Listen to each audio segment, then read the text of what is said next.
Okay, so FNAF 2, Five Nights at Freddy's 2. It's the second film in the Five Nights at Freddy's franchise. And, okay, just to establish things, I actually kind of like the first Five Nights at Freddy's movie. It's nothing special, but it's an enjoyable time. While most fans, including myself, enjoyed the first film, there was also a lot that the fans really hated. I like it in here.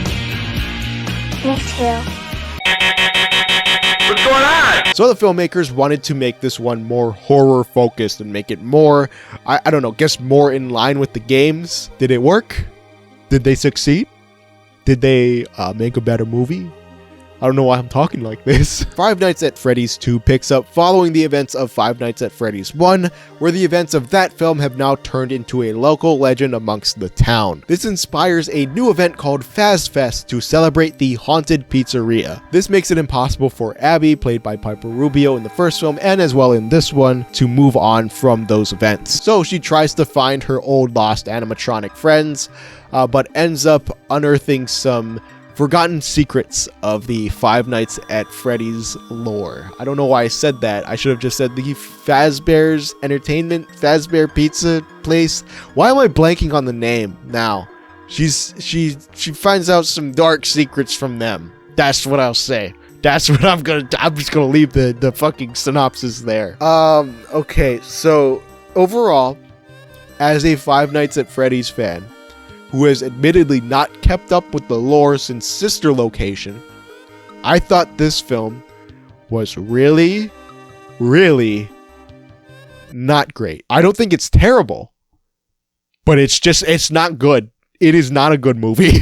It's not. The big issue is the script. As a FNAF fan, saying the story makes no sense is like saying this floor is made out of floor. It is what it is. But in the games, the story is not the main focus. You actually don't even have to pay attention to the lore to have a good time with the games. Film, where the story is brought to the forefront, you can't really do that. Everything in this is just so incredibly rushed. Nothing is given time to breathe.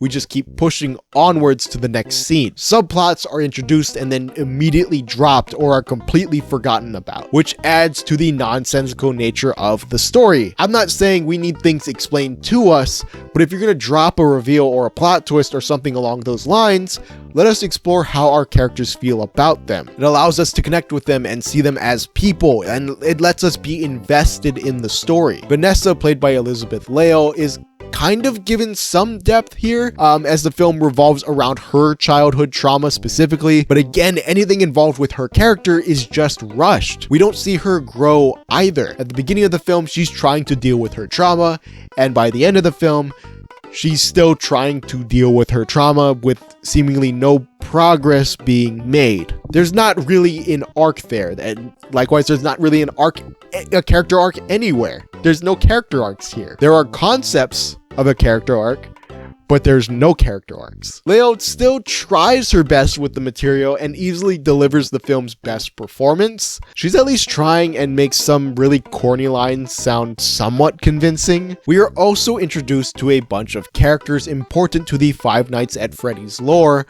who are only here to set up potential sequels or just for fan service with no impact on the plot or emotional journey of our characters. This film is what people think Iron Man 2 is. Iron Man 2 isn't a great film, but at least there's a complete, coherent story there. People just boil it down to it's the setup movie. It's the movie that just, exists to set up sequels. That is not what Iron Man 2 is. That is what this movie is. It is fan service and setup. It feels like 2/3 of a movie that cuts off right before the climax. And yes, I know what a cliffhanger is before some jackass in the comments says that. I know what a cliffhanger is. I mean, even with movies that have a cliffhanger with a sequel after it, I'm talking about, Across the Spider-Verse, Empire Strikes Back. They still have character arcs in them. They still have personal growth. They still have a complete story there. Even if the overarching story isn't complete, there is still a story there that has, beginning, middle, and end.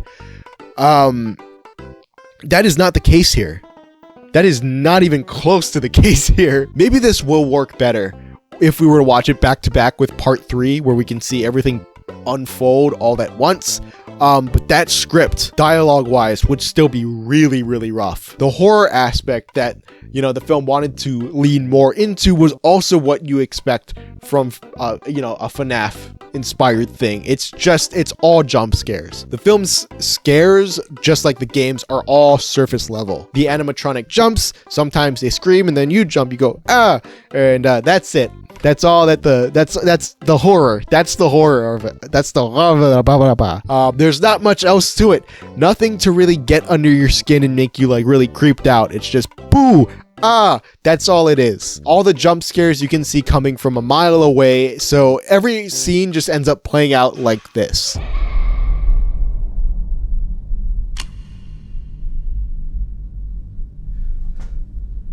There's no way that'll work. What's going on? Which is fine. I mean, I'm trying to think of like positives. I'm trying to be less negative because I can feel myself being really this is turning into a Mark Kermode rant.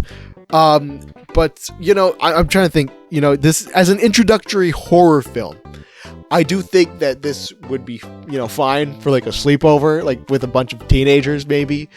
But again, there's not really any substance here in terms of the horror aspect. I guess there are some redeeming qualities. Like I said, Elizabeth Lail does a pretty good job with the performance. Matthew Lillard, also great, even though he's barely in the movie. Fuck you, Tarantino. Also, the animatronics, how could I forget? They all look amazing. I was already blown away by their appearance in the first film, and here I think they might look just as good, if not better. The toy animatronics look really, really great. I wish some of them got more screen time, but they all look spectacular. As a fan of FNAF, it was also just fun to see some of the moments from the game brought to life in a movie. Seeing a recreation of the FNAF 2 office was a lot of fun. Plus, there's a lot of cute, fun references here. But references don't make a movie. Fan service doesn't make a movie. We need a story. We need characters we can get invested in. We need something to keep us attached. Otherwise, you're just dangling keys in front of us. So overall, yes, I was disappointed with Five Nights at Freddy's 2. I do think that there are some redeeming qualities, but ultimately it's just another lackluster video game to film adaptation. I am hoping that FNAF 3 is better.